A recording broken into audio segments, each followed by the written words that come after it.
하나님 감사합니다. 오늘 주일을 기억하며 하나님의 백성들이 하나님을 예배하고자 합니다. 이 시간 우리 모두의 마음을 하나님께 집중하게 하셔서 이 예배 시간 가운데 하나님의 영광을 바라보게 하시고 하나님을 마음껏 인정하며 찬송할 수 있는 거룩한 예배 시간 되게 하여 주시옵소서. 이 시간에도 예배를 드리고 있는 많은 하나님의 교회들과 또 하나님의 백성들이 모인 그곳마다 성령 하나님 동일하게 역사해 주셔서 오늘 하루 모든 곳에서 하나님만 영광 받으시는 거룩한 주일이 되게 하여 주시옵소서. 예수님의 이름으로 기도드렸습니다. 아멘. 다 같이 자리에 일어서시고요. 오늘은 찬송가 1장입니다.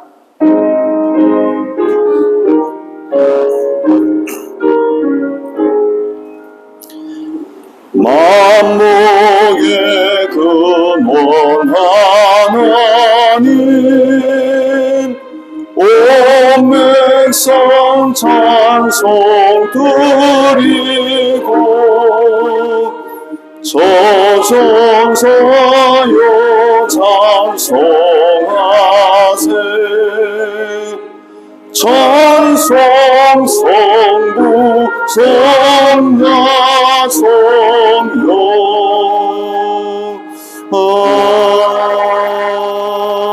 아멘.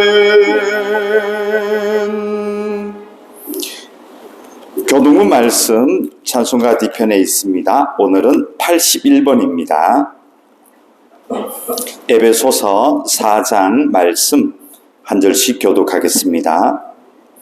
그러므로 주 안에서 갇힌 내가 너희를 권하노니 모든 겸손과 온유로 하고 오래 참음으로 사랑 가운데서 서로 용납하고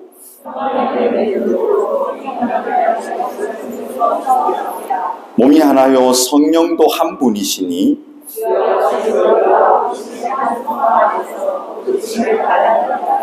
주도 한 분이시요 믿음도 하나요 세례도 하나요. 같이 읽겠습니다. 만유 위에 계시고 만유를 통일하시고 만유 가운데 계시도다. 아멘. 사도신경으로 우리의 신앙 고백을 하나님 앞에 드리겠습니다. 전능하사 천지를 만드신 하나님 아버지를 내가 믿사오며 그 외아들 우리 주 예수 그리스도를 믿사오니 이는 성령으로 잉태하사 동정녀 마리아에게 나시고 본디오 빌라도에게 고난을 받으사 십자가에 못 박혀 죽으시고 장사한 지 사흘 만에 죽은 자 가운데서 다시 살아나시며 하늘에 오르사 전능하신 하나님 우편에 앉아 계시다가 저러로서 산자와 죽은 자를 심판하러 오시리라. 성령을 믿사오며 거룩한 공회와 성도가 서로 교통하는 것과 죄를 사하여 주시는 것과 몸이 다시 사는 것과 영원히 사는 것을 믿사옵나이다. 아멘. 다 같이 자리에 앉으시고요. 찬송가는 14장입니다.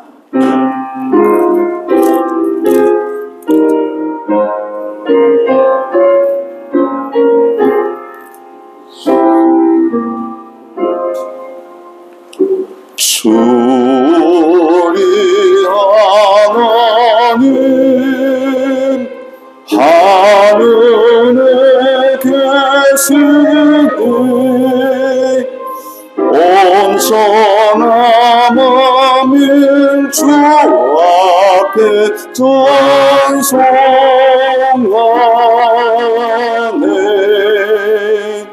이전이 만물도 주 앞에 엎드려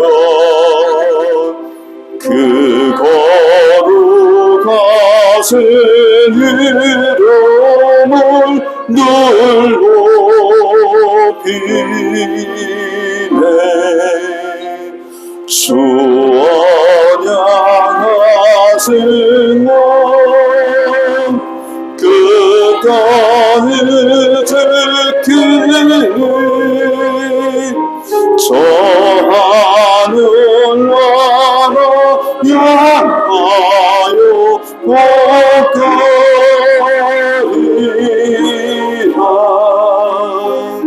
졸굴 메울 때 내 마음이 기쁘고 영원히 주의 영광을 찬양하리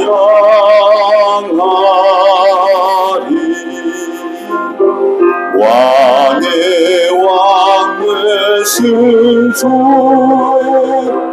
하늘에 계시니 이 세상에 이기신 구주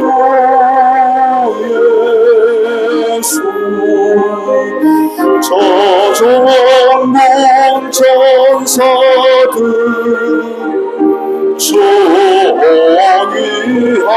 조용히하고서 무성도 함께 영원히 늘 섬기네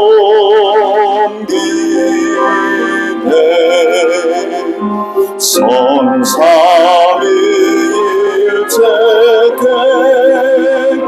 승리한 무리들 다 기쁜 소리 높여서 감사드려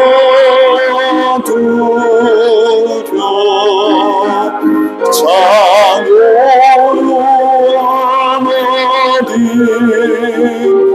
내 주님 내 시리 주 앞에 나도 엎드려 경배하네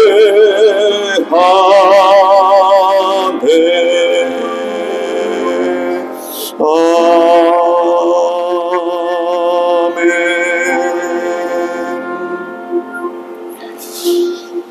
네, 7월 달이 되었습니다. 우리 매월 첫 번째 주간 주보에 있지요. 한국 교회들과 또 한국 교회들의 회복, 그리고 우리의 조국 대한민국의 복음화를 위하여서 우리가 이 시간 그 외에도요, 여러분 생각나시는 대로 우리 조국 대한민국을 위해서 또 많은 한국 교회들을 위해서 한번 같이 기도해 주시고요.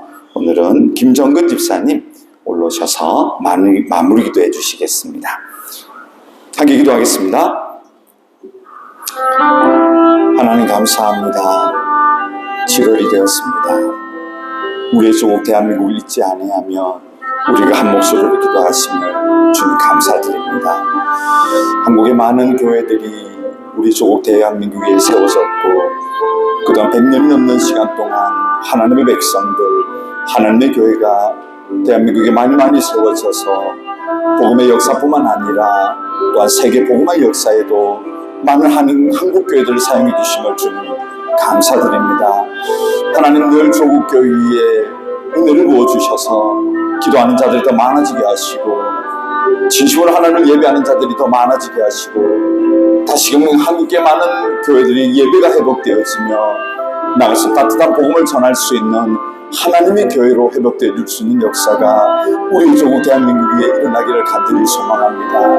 아직은 더 많은 곳에 복음의 역사를 위하여 쓰임받기를 원하오니 하나님 한국에 있는 많은 교회를 다시 한번 헌신으로 깊이 들어가게 하시고 복음의 열정과 하나님의 은혜 가운데 나아가서 감격하며 감사하며 세상을 살아갈 수 있는 하나님의 백성들이 되어지기를 간절히 소망합니다. 하나님 아직도 우리 조국 대한민국에 너무나 많은 사람들이 하나님을 알지 못하며 특별히 다음 세대가 주님을 예배하지 못하는 가운데 있다는 소식을 듣고 있습니다. 하나님 그 일을 베풀어 주셔서 더 많은 하나님의 백성들이 교회로 돌아오게 하시고 다시금 그 젊을 때부터 주님을 구주로 모시고 살아갈 수 있는 우리 속에 있는 많은 청년들, 청소년들 복음화될 수 있는 역사가 대한민국 위에 일어나기를 간절히 소망합니다. 이 역사에 하나님 많은 한국교회들을 사용해 주시고 주님이여 하나님께 담대히 나가며 감사히 나갈 수 있는 그런 많은 조국 교회들 되게 하여 주시옵소서.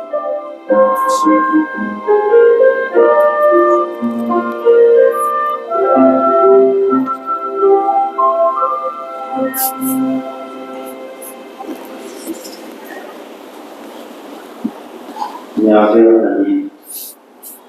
오늘은 한국교회 회복과 한국의 복음화를 위해 기도드립니다. 오늘날의 한국은 인구도 줄어들고 교회도 점점 줄어들고 있습니다. 특히 미래의 구심축이 되어 줄 청년들이 한국교회의 교육과 경직된 모습에 실망하여 서로 이해되지 않고 떠나고만 있습니다. 교회는 변화가 시급한데 이 세상에 있어서는 안 될 신천지와 같은 거대한 이방인 교단들은 세계에도 온 세계를 통틀어 대한민국에서만 가장 큰 세력을 장하고 있습니다. 젊은이들의 외로움과 결핍, 갈망 등을 교묘하게 이용해서 소속한다고 합니다. 누군가 자신을 알아주고 이해해주고 지지해주기 때문에 나중에 잘못된 길로 들어섰다는 것을 알아주도 쉽게 빠져나올 수 없다고 합니다. 왜 진리는 예수님을 버리고 한 교회에 있는데 그들에게 위로가 되어주지도 도움이 되어주지도 따라갈 만한 모델이 되어주지도 못할까요? 왜 아론과 같이 대중의 요구에 끌리고 이단 종교와 같이 돈을 요구하고 하나님을 잘 믿으면 경제적으로 풍요로워진다고 얘기하는 걸까요? 생각해보니 형식까지는 없지만 하나님 자체가 아닌 공성화제를 보고 찬양하던 이스라엘 백성의 모습과 다를 것이 없네요. 이 모든 것은 인간이란 존재 깊은 곳에 내재되어 있는 두려움에서 결정되는 것 같습니다. 먹을 것이 없고 지내는 곳이 없어 궁핍해지는 두려움, 사람들의 눈에 어떻게 비춰질까 수치심, 우리가 되는 무리에서 소외되는 것에 대한 두려움. 사실 이런 두려움들에서 자유롭다고 자부하는 사람들은 진짜 쉽지 않을 것입니다. 사울을 피해 도망다니던 다윗도 이긴 것은 마찬가지였을 것입니다. 배고파 굶주리고 무리 안에 들어가서 안전감을 느껴야 하는데 눈에 띌 수조차 없고 남들 보기 부끄럽게도 도망자의 실패로 숨어다니고 분명 다윗의 기도에는 그런 상황이 두려움에 대한 솔직한 고백을 듣습니다. 하지만 결국 그런 두려움들은 자신에게는 크게 중요치 않으며 오직 가장 두려운 것은 혹시나 주님이 자기를 떠나가시지 않을까 하고 항상 주님의 존재 자체만을 갈망하며 간절히 기다렸습니다. 우리의 매일의 기도와 갈망도 이와 같았으면 좋겠습니다. 아담이 선악과를 따먹고 주님을 배워야 스스로 주님을 떠나게 되었습니다. 주님과 혼인한 것처럼 함께 살 때라니 참 평안과 행복을 누릴 수 있도록 우리 인간들을 만들어졌는데 이제는 스스로 떠날 수도 있게 된 것입니다. 빨리 이 정상적인 상황을 벗어나서 예수님을 통해 하나님과 다시 평화롭게 함께 살 수 있다는 것을 교회들이 널리 알렸으면 좋겠습니다. 그 평안이 예수님을 통해 흐르고 교인들을 통해 흐르고 나를 통해 흘러서 예수님을 제대로 듣거나 알지 못한 이웃들에게까지 닿았으면 좋겠습니다. 인간은 하나님을 떠나서는 절대로 평안할 수도 행복할 수도 없다는 이 단순한 진리가 널리 전파되었으면 좋겠습니다. 한국교회를 깨워주시고 저희를 복으로 사용하여 주시옵소서. 이 모든 말씀을 살아계신 예수님의 이름으로 기도드립니다. 아멘.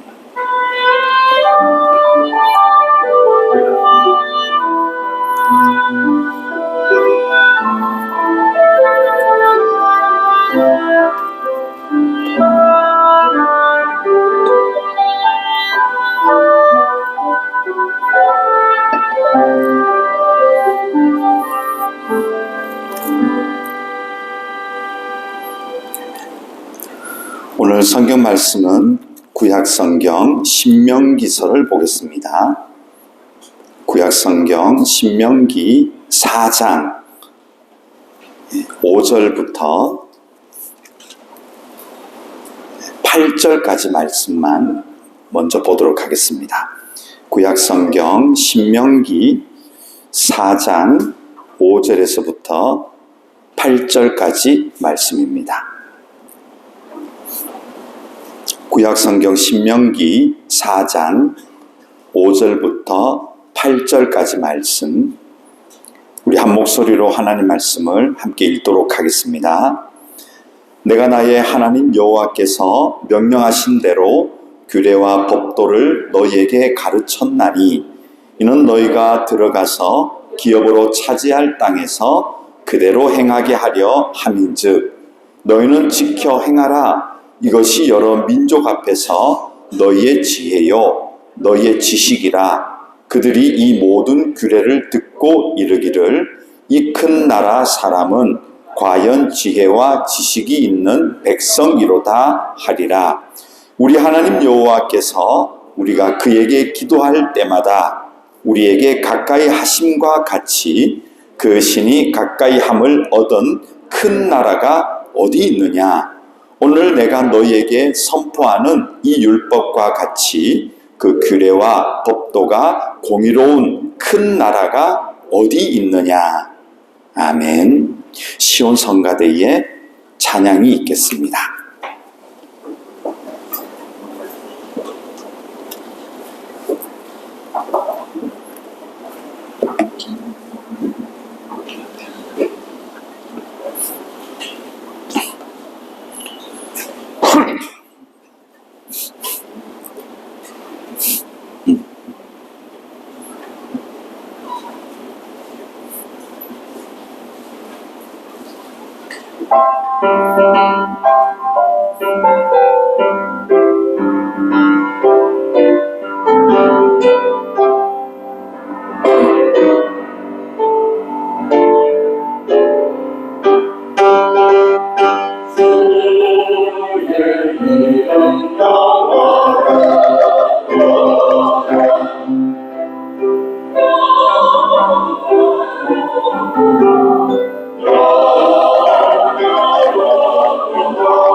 하나님 감사합니다. 성가대원들이 하나님의 이름이 영화롭다고 그렇게 고백하며 찬송을 드렸습니다. 무엇을 하든지 어디에 있든지 하나님의 이름을 잊지 않고 살아가는 우리 대원들의 베트남의 삶들이 되게 하여 주시옵소서. 하나님, 이 시간 말씀을 함께 나눕니다. 성령 하나님 깨닫게 해주셔서 하나님 나라의 놀라운 법들을 볼 수 있는 그런 거룩한 말씀 시간으로 인도하여 주시옵소서. 예수님의 이름으로 기도드렸습니다. 아멘. 제가 감기가 걸려서 일주일 동안 목소리가 좀 좋지 않았고요. 지금도 좀 별로 좋지 않아서 죄송한 말씀 먼저 드리고, 좀 소리가 작은 것 같아서 좀 집중을 좀 해주셔야지 될 것 같습니다. 예, 이 시간 말씀을 함께 보도록 하겠습니다. 그 성경의 구조를 제가 세 부분으로 나눌 수 있다라고 말씀드렸습니다. 이 성경은 궁극적으로 처음에 등장하는 이 하나님의 나라가 등장합니다. 그러니까 하나님의 창조에 의해서 만들어진 나라, 하나님의 나라, 거룩한 나라, 복된 나라, 사람이 그 속에서 감사하며 살았던 나라 이야기가 나옵니다. 근데 이 나라가 파괴가 되었습니다. 파괴가 되어져서 이제 하나님 나라와 전혀 다른 성격의 사람이 지배하는 나라, 세상 나라, 두 나라가 성경에 등장합니다. 그래서 서로 싸워요. 싸우는 이 두 가지 나라의 싸움 이야기가 성경에 전체적으로 나옵니다. 근데 궁극적으로 하나님께서 세상 나라를 멸하시고 하나님의 나라를 완전히 세워나갈 것이라는 약속, 그리고 최후의 마지막에 이 나라가 승리하는 영광의 나라, 처음 만들어 주셨던 그 나라보다 훨씬 더 찬란하고 거룩한 하나님의 나라가 완성될 것이다. 그러면서 이 성경이 끝을 맺습니다. 그래서 전체적으로 보면 두 나라의 대결이다, 그렇게 보시면 됩니다. 그런데 처음부터 이 하나님의 나라와 세상 나라가 나라와 나라로 나오지 않아요. 처음에는 개인과 개인 이야기들이 시작이 됩니다. 그래서 이 하나님 나라의 시작으로 볼 수 있던 그 구조가 바로 가인과 아벨에서부터 나눠지기 시작합니다. 한쪽 나라는 하나님께 인정받는 거룩한 나라가 됩니다. 하나님이 교제하시면서 맞아, 너의 삶이 내가 원하는 삶이야, 받으시는, 인정해 주시는 나라가 나오고요.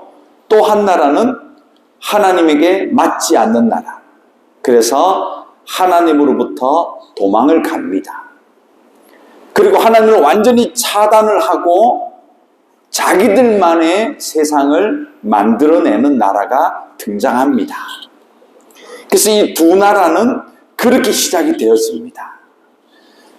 그럼 이 세상 나라를 이제 완전히 무찌르고 하나님의 나라를 세워나가기 위해서 하나님께서는 개인으로부터 시작해서 서서히 이 개인이 가족이 되고, 또 가족이 그 다음에 친족들을 만들어서 하나의 가문이 되고, 또 그 가문들이 파생이 되어져서 하나의 종족이 되어져 갑니다. 그리고 결국 이 종족이 강력한 하나의 세력을 만들어내는데, 그것이 바로 나라의 개념이 나오는 겁니다. 자, 성경은 이 구조로 되어 있습니다, 여러분. 그래서 개인으로 시작된 창세기까지는 나라가 나오지 않아요. 나라라는 개념이 없습니다, 창세기까지. 그래서 창세기에는 전부 누가 나오죠?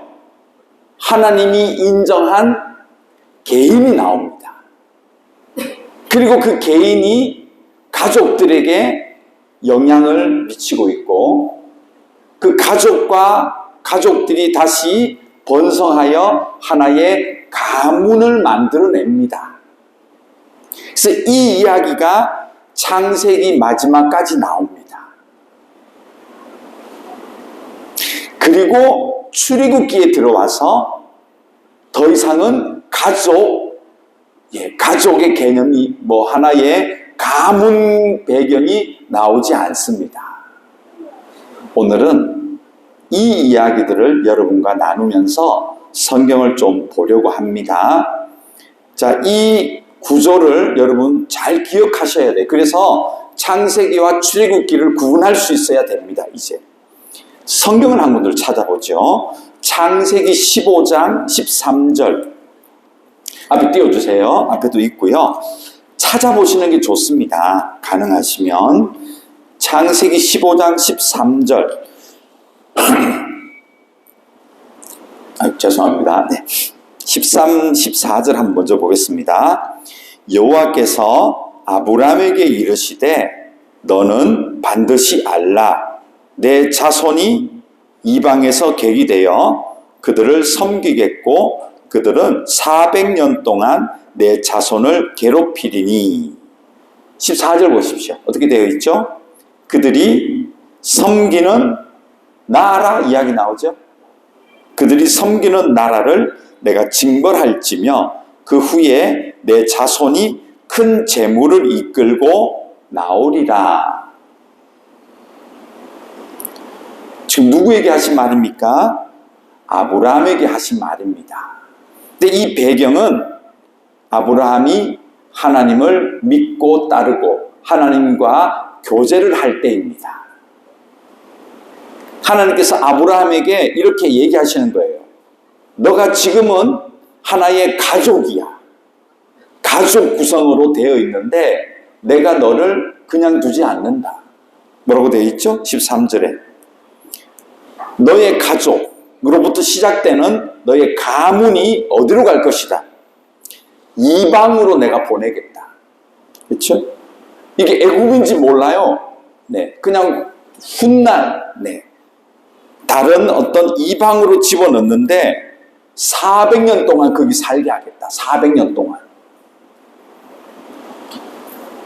14절 보십시오. 뭐라고 되어 있죠? 그들이 섬기는 나라를 내가 징벌하겠다. 즉 아브라함의 가문, 아브라함의 가족을 어디에다 넣겠다는 겁니까? 큰 나라에 보내겠다. 한 나라에 집어넣겠다. 그 나라에서 무려 400년을 그 나라 안에서 살도록 하겠다. 이 400년 동안 한 가족이었던 아브라함의 가족이 400년 동안 무엇으로 발전하겠습니까? 아, 나라가 이런 것이구나 라고 보게 됩니다. 그리고 그 나라의 의무를 다하게 되고 나라의 구조를 알게 되고 나라에 대한 것들을 400년 동안 공부를 합니다. 그리고 400년 동안 내가 그 나라에 가만두지 않는다. 공부를 다 마치면 이제 14절 어떻게 하겠다고요? 거기서 나오게 된다. 400년 동안 머물 수 있는 나라를 세상에서 내가 선택할 거야. 이 400년 동안 그 나라에 살다 보면 나라가 어떤 건지에 대해서 너희들이 알 수 있어. 지금은 그냥 광야에서 유목을 하는 사람들이지만 이제 잘 짜여진 나라 가운데 내가 넣어줄게. 400년 동안 너희들이 거기에서 나라에 대한 공부를 하게 될 거야. 그 다음 내가 이제 그들을 시켜서 괴롭게 해서 너희들은 더 이상 그 나라에 있지 않고 내가 너희를 끄집어내어서 새로운 나라를 건설하겠다. 이것이 창세기 15장의 하나님의 약속의 축복입니다. 이것이 어떻게 실현되었나요? 출애굽기 1장 9절. 여러분 성경을 여십시오. 출애굽기 1장 9절로 가보십시오. 자, 이걸 기억하세요. 그래서 창세기에서는요, 나라에 대한 이야기가 안 나와요. 어떻게 끝나죠? 창세기가 어떻게 끝나죠, 여러분? 이 아브라함의 가족이, 가문이 어디로 갑니까? 창세기 마지막.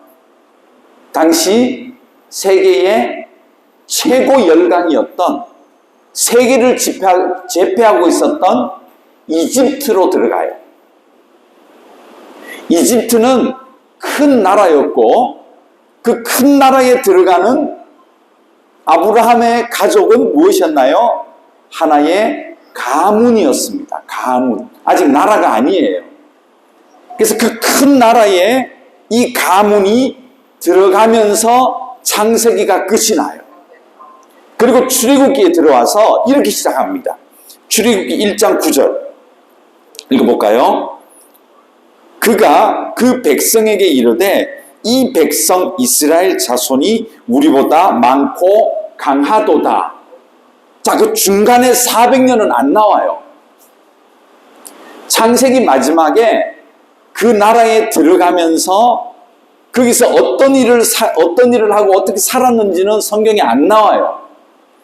그리고 400년이 지나고 나서 이 이집트의 왕들이 계속해서 바뀌어지는데 새로운 왕이 하나가 딱 세워졌어요. 이집트에 초강력 왕이 하나 세워집니다. 근데 이 왕이 어떻게 보냐 하면 자기 나라 가운데 하나의 민족이 있는데 그 민족이 바로 누구의 가문이었다고요? 아브라함의 가문들이 저기 가나안 땅, 이스라엘 땅에서 유목하던 사람들이 우리나라에 들어와서 지금까지 살고 있는데 이들이 400년 동안 자꾸 번성해서 세력이 엄청 강해진 거예요. 베트남 안에는 낀족이 대부분이지만 그 외에 100만 명이 넘어가는 소수 종족도 있습니다.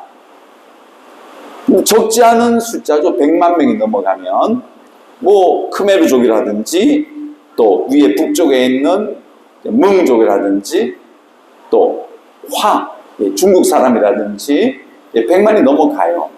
아무튼 이 이집트 안에도 이제 이 세력이 커졌어요. 그러자 이집트 왕이 이스라엘을 이제 어떻게 보냐면 어떻게 봅니까? 뭐라고 보죠? 이 백성이 우리보다 많아졌다. 엄청 커졌다. 그럼 10절 보십시오. 자, 우리가 그들에게 대하여 지혜롭게 하자. 왜냐하면 두렵건대 그들이 더 많아지면 전쟁이 일어날 때에 우리 대적과 합하여 우리와 싸우고 이 땅에서 나간다. 이것들 뭐 한다는 거죠? 세력이 더 커지면 독립하겠다라고 본 겁니다. 이 400년 동안 그 나라에 그냥 그 나라 국민으로 살고 있었는데 드디어 400년이 딱 지나니까 어떤 일이 벌어져요? 이 큰 나라의 왕 눈에 소수 종족으로 보이는 것이 아니고 무엇으로 보이기 시작하죠? 이제 무시할 수 없는 큰 세력, 우리를 대항할 수 있을 것 같은 한 나라로 성장을 하고 있구나라고 하며 이 새로운 이집트 왕에게 이스라엘이 무엇으로 보이기 시작하느냐? 나라로 보여지기 시작한다는 겁니다. 그래서 창세기 15장에 하나님의 이 예언이 출애굽기 1장에 그대로 이루어지고 있다는 거예요. 즉 하나님은 이제 세상 나라 한가운데 하나님의 나라를 이제는 강하게 만들고 계시다는 겁니다. 즉 세상 나라와 하나님 나라가 본격적으로 나라와 나라의 대결을 이제 시작하는 장이 출애굽기 1장입니다.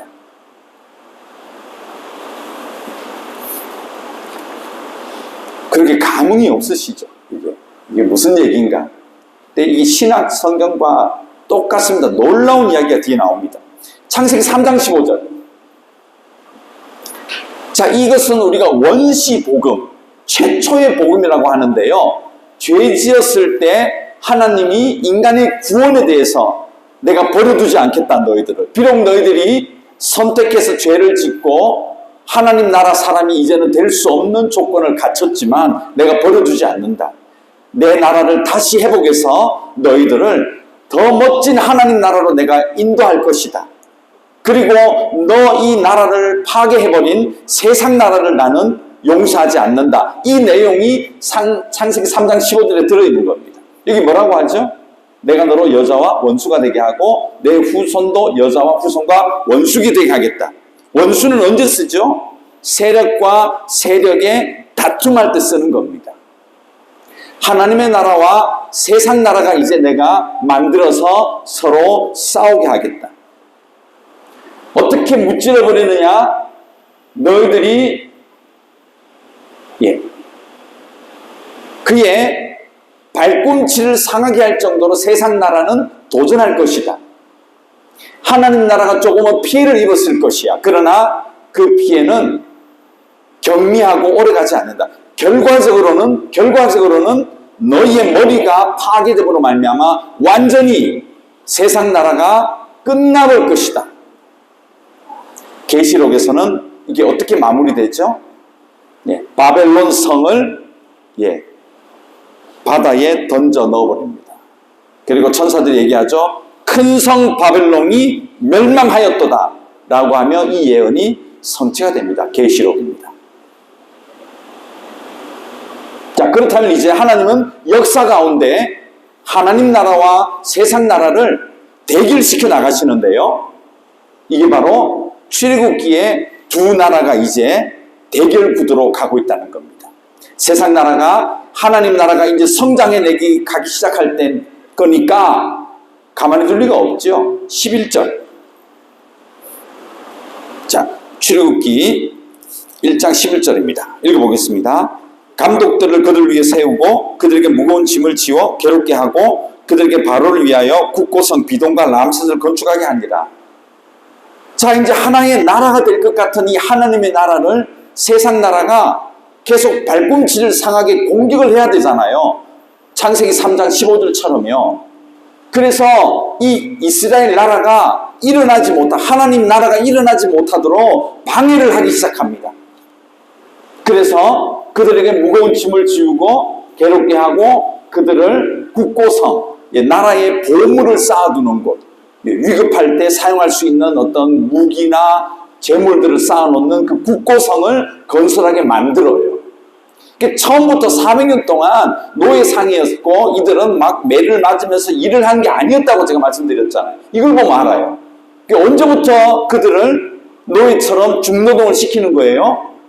그 왕이 이제 하나님의 나라가 발흥하겠구나. 이 영적인 전쟁이에요. 사탄은 항상 하나님의 나라를 무너뜨리고 싶은데 그래서 도전하는 거죠. 하나님 나라가 성장하지 못하도록. 그 다음 구절 볼까요? 같이 읽어볼까요? 그러나 학대를 받을수록 더욱 번성하여 퍼져나가니 애굽 사람이 이스라엘 자손으로 말미암아 근심했다 했죠. 근심했다. 이거 뭘 근심할까요? 결국 하나님의 나라가 성장하면 자기들이 멸망받을 수밖에 없다. 예수님 때 어떤 일이 일어나죠? 사탄이 뭐라고 하죠? 왜 우리한테 왔나요? 그래서 그 사탄들이 전부 뭐였어요? 군대입니다. 성경 복음서를 다시 보세요. 사탄은 전부 뭐였죠? 군대로 나와요. 군대. 왜? 영적인 전쟁이니까. 그래서 예수님은 항상 전쟁이라서 뭐라고 하죠? 사탄을 꾸짖었다 그랬죠. 꾸짖었다. 소리 질렀다. 쫓아내었다. 이 전쟁 용어를 썼다는 거예요. 영적인 전쟁 용어를 쓰고 있는 거예요. 자, 여기도 보십시오. 그러면 이제 세상 나라의 근심이 하나님 나라가 옴으로 말미암아 근심이 일어나는 거죠. 싫은 거예요. 그 다음 구절 볼까요? 13절. 죄송합니다. 올려주세요. 네. 이스라엘 자손에게 일을 엄하게 시켰다. 억지하고자 하는 거죠. 14절. 또 볼까요? 어려운 노동으로 그들의 생활을 괴롭게 하니 곧 흙 이기기와 벽돌 굽기와 농사 여러 가지 일이라 그 시키는 일이 모두 엄하였더라. 자, 이들이 비록 400년을 살았지만 원래 뭐 했던 민족입니까? 이스라엘이 유목민입니다. 양을 치고 벌판을 다녔던 사람, 캠프를 했던 사람들이에요. 그런데 뭘 시키죠? 네. 흙 이기고 벽돌 굽고 농사는 뭐죠? 전혀 다른 분야에 이들을 내모는 겁니다. 그 처음부터 이스라엘 사람들을 잡아다가 뭐 노동시키고 뭐 벽돌 구워 매맞고 농사해 이게 아니었다는 걸 볼 수가 있죠. 이 400년 동안 이스라엘 사람들은 자기들의 주업이었던 유목을 아마 발전시켰을 거예요. 그게 업이었잖아요. 그렇게 살았을 거예요. 그런데 이때 와서 이제 이집트가 이스라엘 나라를 발전하지 못하도록 온갖 여러 가지 장치와 유혹과 도전과 시험으로 이스라엘 나라가 일어나지 못하도록 방해하기 시작합니다. 자, 이게 정리됐죠? 그래서 이제 어디 가셔서 이스라엘이 이집트에서 종 노릇했가 아니에요. 네. 그 종이라는 것은 죄의 종을 의미합니다. 자, 그 다음에요. 15절. 여기서 끝나지 않아요. 이 정도로 끝나지 않아요. 이거 한번 볼까요? 15절. 어처구니가 없죠, 진짜. 요즘 말로요. 볼까요? 애국 왕이. 자, 그래서 출애굽기는 이렇게 기록하는 거예요. 이 모든 것을 지휘했던 사람이 누구다는 거예요? 누구다? 애국 왕이라고 표현하잖아요. 왜 왕을 쓸까요? 세상 나라를 대표하는 겁니다. 나라의 대표가 왕이잖아요. 이 당시는 지금은 뭐 대통령도 있고 뭐 왕도 있지만, 자, 그래서 애국 왕이라고 자꾸 얘기하는 거예요. 그리고 1장 8절을 한번 보세요. 새롭게 일어난 애국의 왕이 그렇게 했다는 거예요. 그 출애굽기는 의도가 있는 거예요. 이 이스라엘 이제는 가문이 아니고 하나의 민족으로 나라로 나가잖아요. 근데 이 나라가 나가지 못하도록 막는 게 누굽니까 지금? 이집트의 왕이라고 자꾸 얘기하는 거예요. 이 얘기는 뭐냐? 하나님께서 두 나라를 얘기하고 싶은 거예요. 하나님의 나라와 세상 나라 봐라. 이거 보여주고 싶으신 거예요. 계속해서. 그렇죠? 그래서 의도적으로 자꾸 애국 왕이, 새로운 왕이 이렇게 얘기하는 겁니다. 애국 왕이, 이 못된 왕이 하는 짓을 보십시오. 15절. 히브리 산파 십부라라 하는 사람과 부하라 하는 사람에게 말하되 뭐라 하죠? 16절. 이르되 너희는 히브리 여인을 위하여 해산을 도울 때에 그 자리를 살펴서 아들이거든 죽게 낳아들여. 이거 원어에는요 살인하라는 얘기가 아니에요. 예, 아주 교묘하게 얘기하죠. 아들이면은 처치를 하지 마. 일반적으로. 예, 애가 뭐 약하게 이럴 때 막 빨리 산모를 보호하고 신생아를 어떻게 해야 돼? 그거 하지 마. 버려도. 남자애가 태어나면 그냥 버려도. 그 지금같이 좋은 환경의 어떤 의료시설이 아니었기 때문에 산파가 아주 열심히 수발을 들고 도와줘야지 그 아이와 산모가 건강해질 수 있는데 그거 하지 못하도록 했다는 거예요. 자연스럽게 죽어버리겠다는 거죠. 그 다음 그를 죽이고 딸이거든 나도. 예. 그런데 그대로 안 해요. 하나님이 가만히 두겠어요? 자, 이거는 조금 뒤에 가서 보도록 하고요. 22절. 자, 이게 안 통해요. 그러니까 이 또 바로 왕이 22절 보십시오. 또 누가 나오죠? 바로가.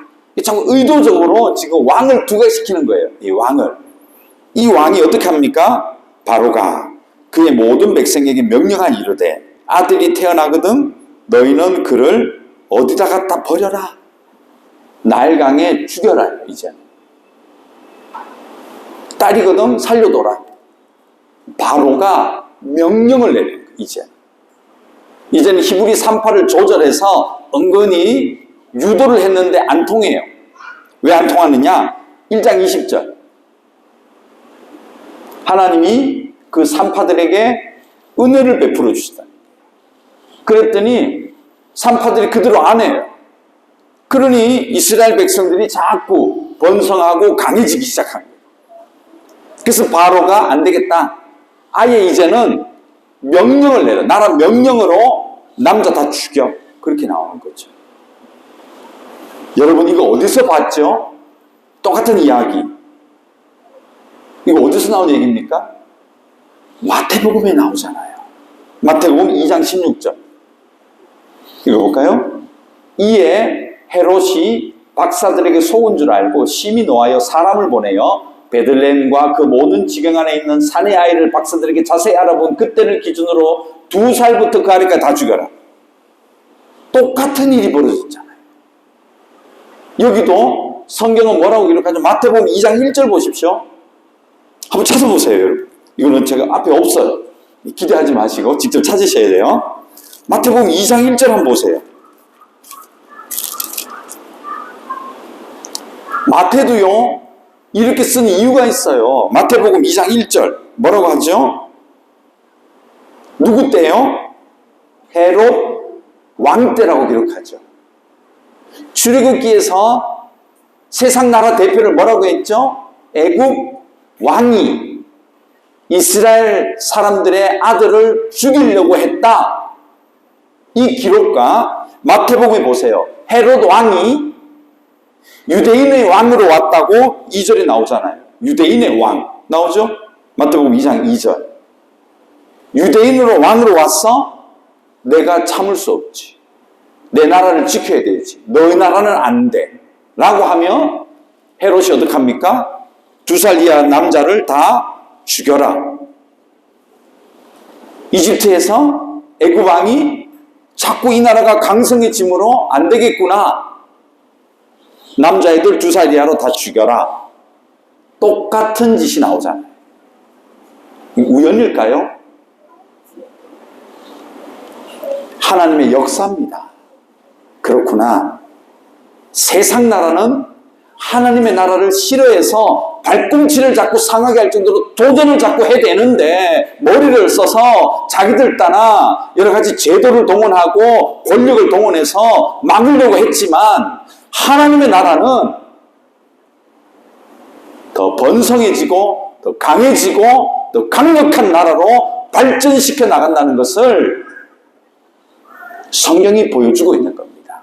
그래서 애굽 왕, 헤롯 왕, 유대인의 왕 이런 나라 이야기들을 성경이 해주고 있는 겁니다. 그리고 계시록에 가서도 그 사탄의 세력을 자꾸 뭐라고 하죠? 큰 성, 바벨론, 이게 뭐 얘기입니까? 바벨론 나라를 얘기하는 거예요. 국가적인 얘기잖아요. 단어를 다 국가 얘기를 들고 있어요. 예를 들어 짐승 이야기면 뭐 어떤 짐승이 죽었다 이렇게 하면 되는데 비유를 어디에 들고 있어요? 성경은 이 모든 세상을 나라로 비유하고 있어요. 그래서 출애굽기가 있는 거예요. 그래서 당시 최고의 나라인 이집트에 하나님께서 자기 백성을 집어넣어요. 들어가서 거기서 400년 동안 나라에 대한 공부를 했다니까요. 그리고 그들이 그 세상 나라에서 하나님의 나라로 나와서부터는 이제 어떤 나라를 만들어 가라는 얘기예요. 하나님의 나라를 만들어 가라. 이게 출애굽기, 레위기, 민수기, 신명기, 여호수아, 사사기 이야기입니다. 그리고 열왕기상하, 역대상하 이 모든 것들이 어떻게 가고 있느냐? 하나님의 나라가 세상 나라보다 강해지는 이야기를 하고 있는 겁니다. 때로는 세상 나라가 하나님 나라를 공격해대요. 잡아가기도 하고 흠집을 내기도 하는데 궁극적으로는 하나님의 나라가 점점점 강성해지고 예수님으로 말미암아 이 나라가 이제는 국가 형태가 아니고 어디로 들어가요? 우리의 마음속에 들어오기 시작한 거예요.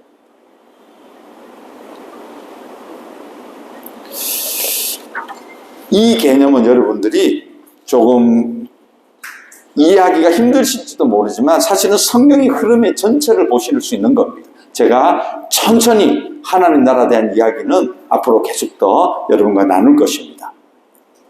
하나 찾죠? 출애굽기 20장 1절 2절.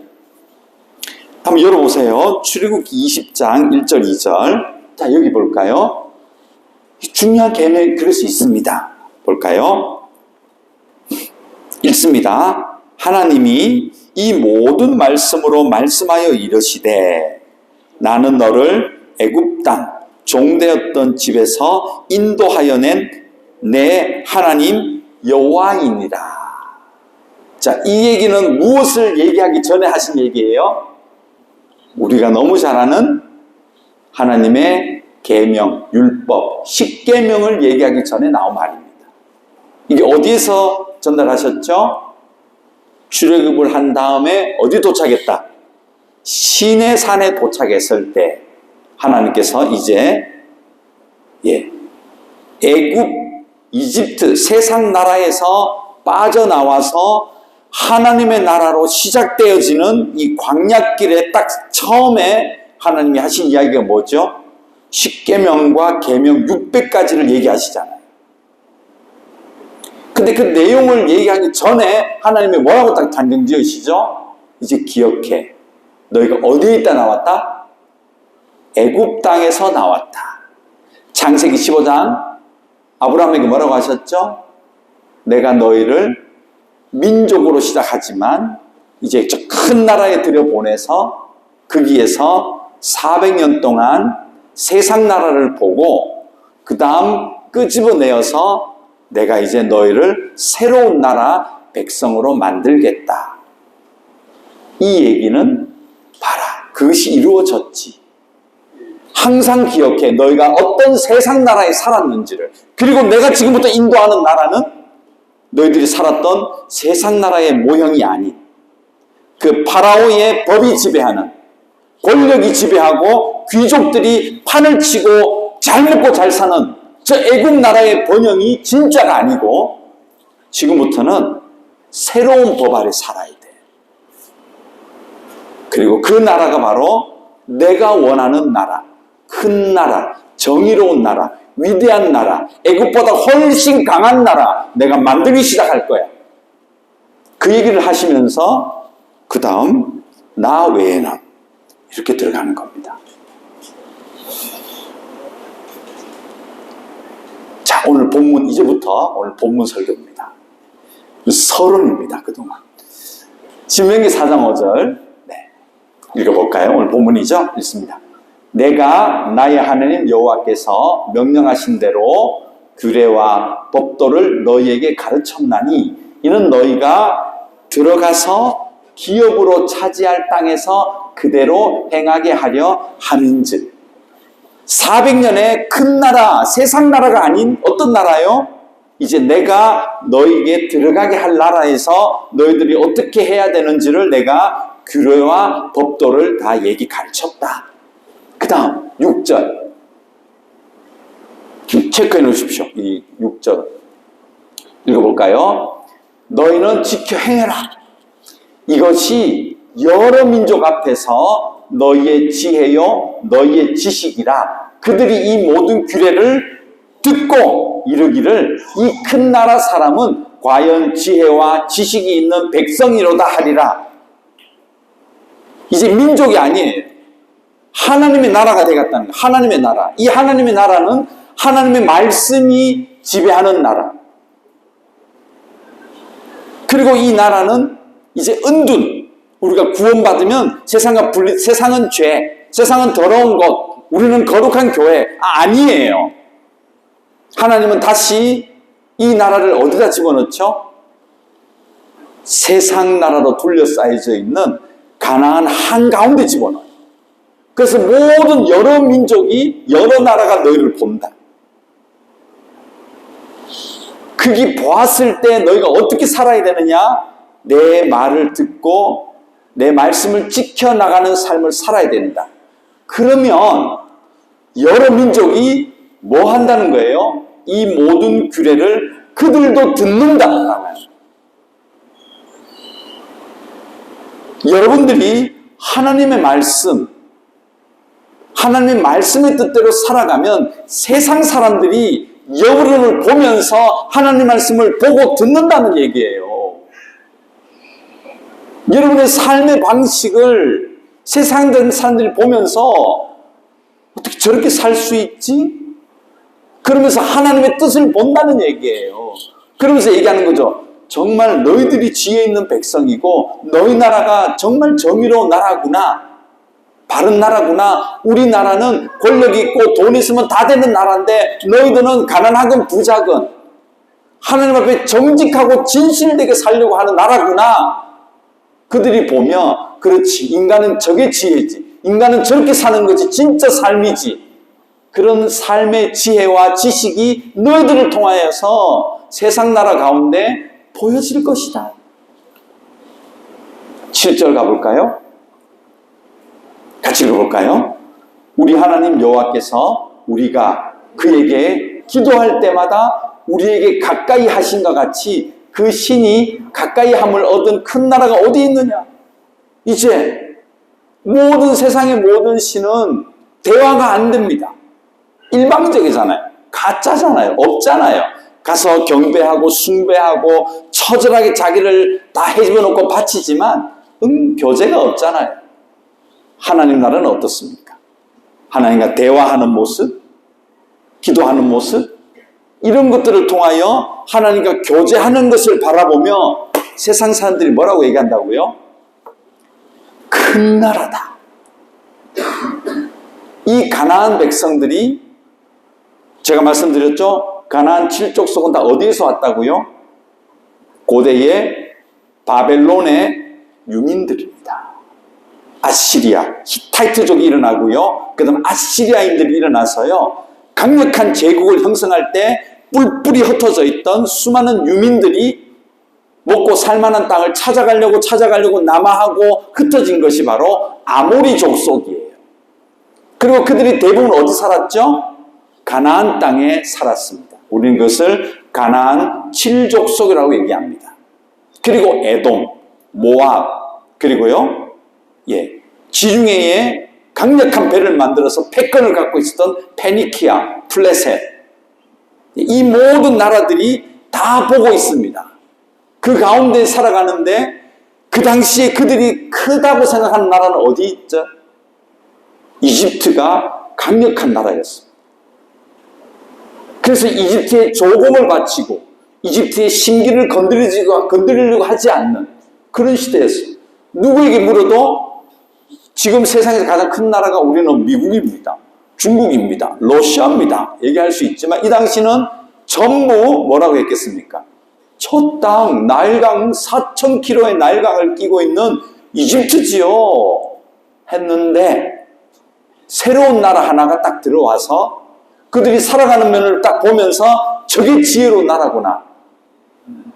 화려하진 않지만 사람처럼 살아가는 나라이구나. 사람의 가치를 아는 나라구나. 사람을 존중하는 나라구나. 하나님과 대화하고 거룩한 백성들이구나. 그들이 생각하는 정말 큰 나라가 이스라엘이라고 생각한다는 거예요. 이게 하나님 나라가 세상에서 승리해가는 모습을 이 구절에 지금 보여주고 있는 겁니다. 너희들이 기도해라. 하나님과 교제할 수 있는, 그들이 믿고 있는 신과 교제하며 하나님과 대화하며 살아가는 세상에 그런 나라가 어디 있느냐? 금장식으로 멋지게 신 형상을 만들었지만 대답할 수 있느냐? 별 가치도 없어 보이는 그런 가죽, 그 포장지 앞에 살아가는 하나님 같지만 성막 모습이 그렇게 화려하지 않아요, 여러분. 누가 봐도 그거는 텐트잖아요. 그 당시에 기술이 없었나요? 이집트와 저 바벨론의 수많은 형상들, 금 형상들, 금 세공이 발전한 때입니다. 그때 천막에서, 그 광야에서 그게 불을 피워놓고 천막 쳐놓고 이게 하나님의 전이라고 하는 그거 보면서 세상 사람들이 큰 나라라고 했을까요? 그게 큰 게 아니에요. 여기서 실제적으로 히브리 원어는 큰 나라가요, 사이즈 얘기가 아니에요. 수준이 높다, 질적인 얘기예요. 이게 원어상이요. 즉 저들이 광야에서 텐트 같은 곳에 하나님을 모시고 다닐지라도 저들의 삶이 지혜롭고 거룩한 백성이고 부하고 화려해서 아름다운 것이 아니라 하나님 앞에 날마다 대화하며 자기 부족함을 고백하고 죄 지었을 때 가서 회개하고 어려운 사람들 앞에 눈물을 흘리며 도와주려고 하는 그 모습을 보면서 사람들이 뭐라고 한다고요? 큰 나라구나 한다는 거예요. 우리 지금 마찬가지잖아요. 세상 사람들이 교회 건물을 멋지게 수백억을 들여서 잘 지었다고 참 큰 교회다라고 사이즈 얘기하잖아요. 우리 그런 얘기 들을 필요 없어요. 하나님 백성들의 삶의 수준을 보셔야 돼요.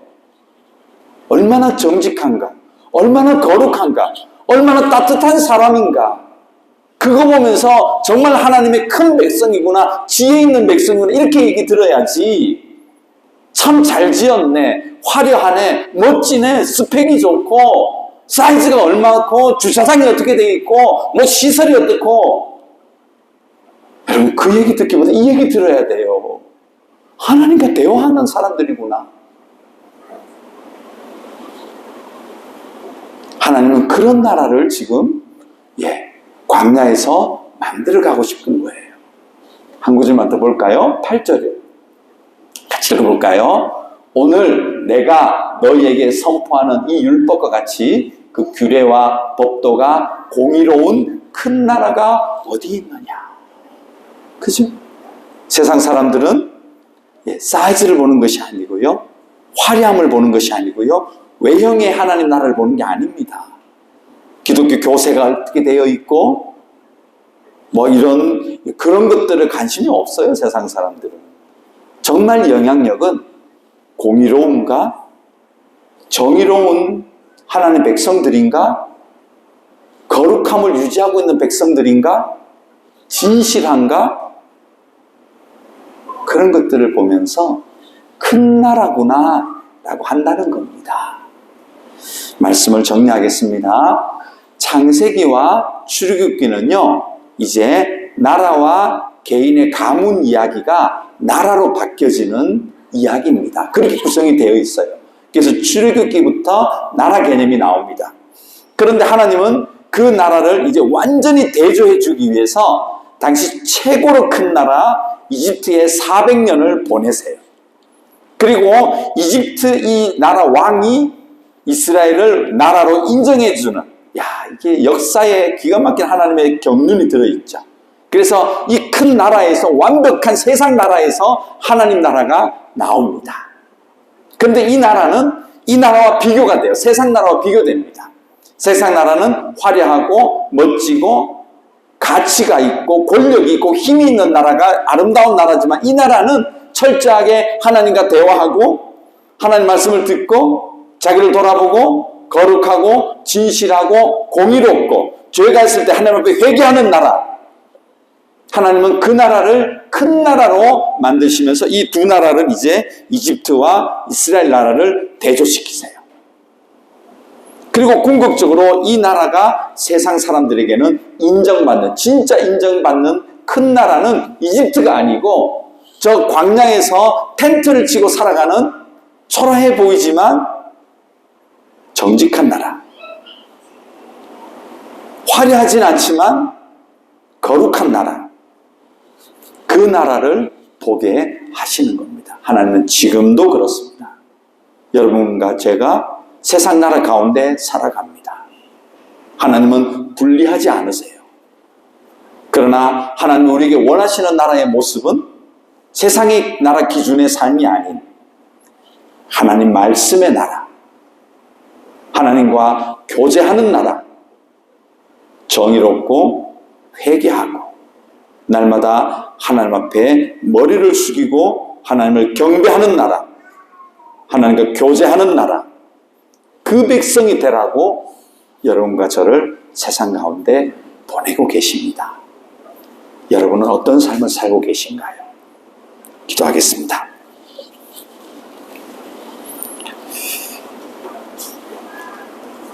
하나님, 오늘 출애굽기 말씀, 신명기 말씀 보여주셔서 감사합니다. 우리가 어떤 나라 백성인지 깨닫게 하시고 또 어떤 삶을 살아가야 되는지 우리가 헌신하고 돌아보게 하여 주시옵소서.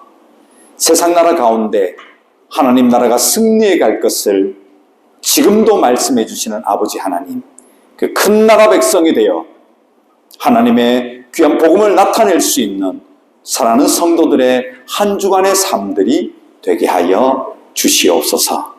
예수님의 이름으로 기도드렸습니다. 아멘. 찬송을 드리겠습니다. 393장입니다.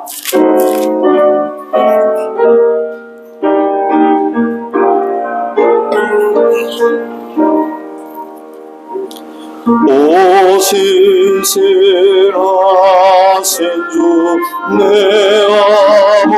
아버지여, 넌 함께 계시니 두려움없네. 그 사랑 평창코 날 지키시며 어제와 오늘이 한결같네.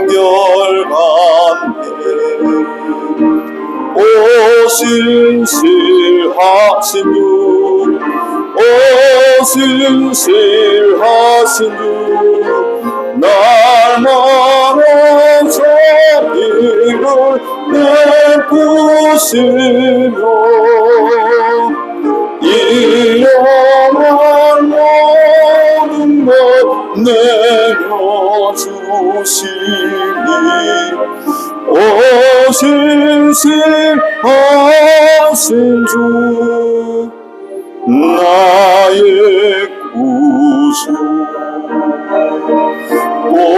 봄철과 또 여름 가을과 겨울 해와 별들도 다소예고 만물이 주 영광 드러내도다. 신실한 주 사랑 나타내네. 오신실하신 주, 오신실하신 주, 날마다 자비를 베푸시며 이러한 모든 것 내려주시니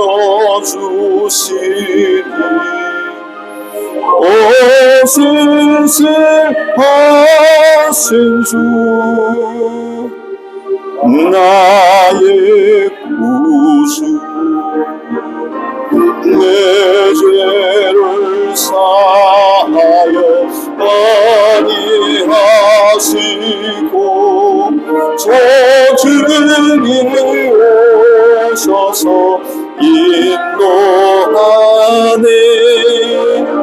오늘의 힘내고 내일의 소망 조만이만 복을 내리시네.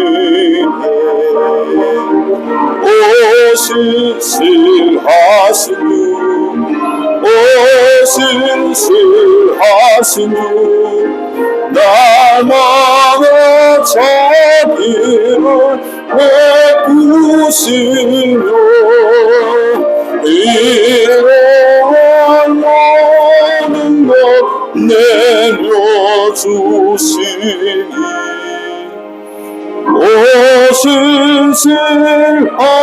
오신실하신 주 나의 구주. 아멘. 들으신 헌금 위하여 기도 올리고 축복 기도 드리겠습니다. 하나님 감사합니다. 그 감사의 마음을 물질에 담아 하나님께 올려드렸습니다. 하나님을 인정하는 제목들이고 손길들입니다. 삶의 더 많은 부분에서 하나님의 때가 찬 경륜을 볼 수 있는 귀하고 복된 손들이 되게 하여 주시옵소서. 베트남 땅에 한국 사람들로서 살아갑니다. 쉽지 않은 제도와 또 경제적인 환경들, 사업의 조건들, 또 학업과 사역의 여러 가지 것들, 우리가 고민하며 애쓰며 때로 절망하며 때로는 기뻐하며 여러 가지 감정을 가지고 이 땅을 살아갑니다. 하나님 아버지, 그래서 이 모든 삶 가운데 물질 때문에, 경제 때문에 우리의 마음들이 교만해지거나 때로는 하나님을 원망하며 절망에 들어가지 아니하도록 하나님, 개인들마다 가정들마다 주께 부족함이 없는 하나님의 은혜로 인도하여 주시옵소서. 하나님, 베트남 땅에서 살아가는 우리 많은 믿음의 식구들 한 주간의 삶이 시작됩니다.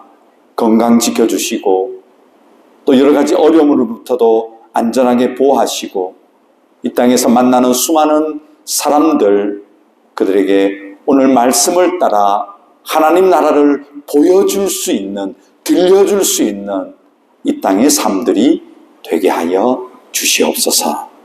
예수님의 이름으로 기도드렸습니다. 아멘. 지금은 우리 주 예수 그리스도의 은혜와 하나님의 그 크신 사랑하심과 우리 속에 항상 거주하시며 나의 하나님, 나의 아버지 그렇게 고백하게 해주시는 성령 하나님의 감화 감동 충만케 하시니 오늘 말씀 들고 하나님의 나라의 큰 나라 사람으로 살아가기로 작정하며 머리 숙인 이 자리에 모인 하나님의 백성들 머리 위에 지금부터 영원토록 함께 있을지어다. 아멘.